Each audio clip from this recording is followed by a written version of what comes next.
Será que o poder público pode pedir uma indenização por dano moral contra um particular? O STJ decidiu que não. O STJ falou o seguinte, olha, primeiro, o STF só reconheceu o direito fundamental para pessoas jurídicas de direito público em relação àqueles direitos fundamentais de caráter procedimental. Segundo, reconheceu a possibilidade de pessoa jurídica de direito público, ou seja, o Estado, gozar de direitos fundamentais de caráter material seria uma completa subversão da natureza dos direitos fundamentais, que foram pensados como uma proteção do indivíduo contra o Estado. Então, se a gente permitir que o Estado invoque direitos fundamentais de caráter material, especialmente contra particulares, a gente vai subverter completamente toda a teoria dos direitos fundamentais. Então, em regra, não se admite que o poder público invoque direitos fundamentais de caráter material contra o particular, notadamente para pedir o quê? Indenização por dano moral. Então, por exemplo, um particular foi lá e fez uma crítica muito dura ao governo.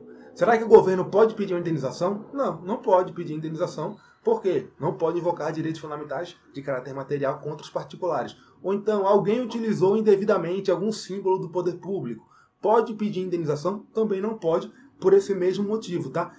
Esses dois exemplos que eu mencionei, uma crítica ou o uso indevido de um símbolo do poder público, já foram apreciados pelo STJ. Tá? O STJ negou a possibilidade de indenização nesse caso.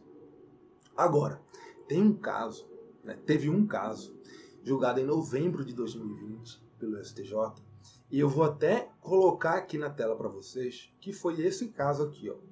Um caso muito importante. É esse recurso especial aqui, ó.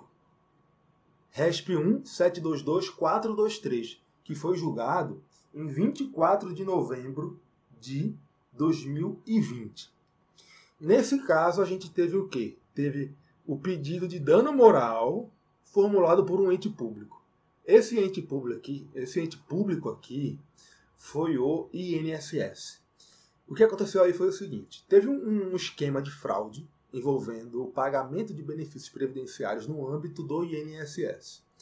Nesse esquema de fraude, o fraudador fazia com que o benefício saísse dos cofres do INSS, mas nunca chegasse na conta bancária do beneficiário.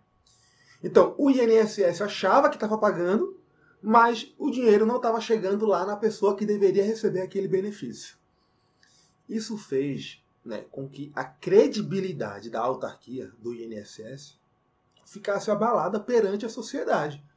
Porque nós tivemos um esquema que fez com que houvesse um desvio dos benefícios previdenciários pagos pelo INSS. E aí, nesse caso, o INSS ajuizou uma ação de reparação, pediu indenização por danos morais e o STJ mandou pagar a indenização. O STJ falou o seguinte, olha, em regra, nós não podemos reconhecer a possibilidade de o poder público invocar direitos fundamentais de caráter material contra particulares. Essa é a regra.